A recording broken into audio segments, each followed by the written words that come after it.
Corona મહામારી સમયે કરોડો લોકોના જીવ જેના કારણે બચી ગયા તેવી સંજીવની ગણાતી કોરોનાની રસી હવે શંકાના દાયરામાં છે. કારણ છે કોરોનાની રસીની અસર અને આડઅસર. કોવિડ માટેની કોવિશિલ્ડ રસી વિકસાવનાર બ્રિટિશ કંપની એસ્ટ્રાઝેનેકાએ હાલમાં જ કોર્ટમાં સ્વીકાર્યું કે કોવિશિલ્ડ રસી લેનાર ગંભીર બીમારીનો ભોગ બની શકે છે. હવે ભારત બાયોટેક દ્વારા ભારતમાં વિકસાવવામાં આવેલ કોવેક્સિન પર થયેલા એક સંશોધનમાં પણ રસીની ગંભીર આડઅસર સામે આવી છે.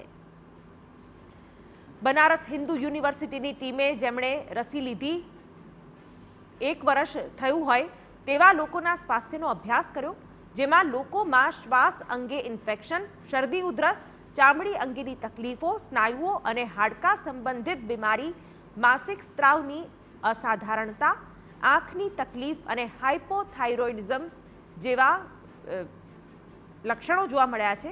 આ સિવાય શરીરના મોટા ભાગોને ધીમે ધીમે કામ કરતા બંધ કરી નાખતા રોગ ગુલિયન બેરી સિન્ડ્રોમના પણ લક્ષણો જોવા મળ્યા છે.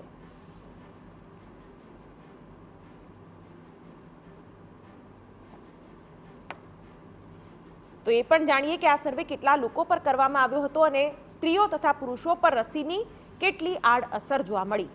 રસી લેનાર 1024 લોકોનો અભ્યાસ કરાયો. સર્વેમાં 635 કિશોર વયના લોકોનો સમાવેશ કરાયો.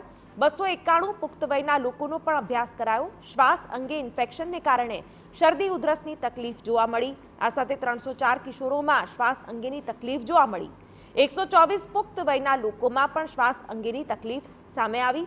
10.5% કિશોરોમાં ચામડી અંગેની તકલીફ જોવા મળી.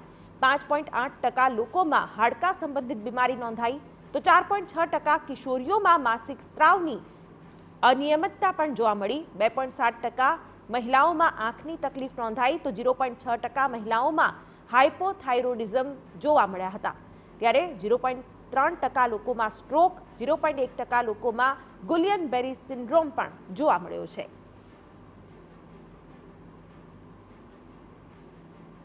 જો કે અભ્યાસમાં ભાગ લેનાર કિશોરો અને સ્ત્રી પુખ્ત વયના લોકો કે જેમના અગાઉની કોઈ પણ એલર્જી હતી અને જેમને રસીકરણ પછી ટાઇફોઇડ થયો હતો તેઓ પર રસીનું વધુ જોખમ હોવાનું પણ અહેવાલમાં સામે આવ્યું છે.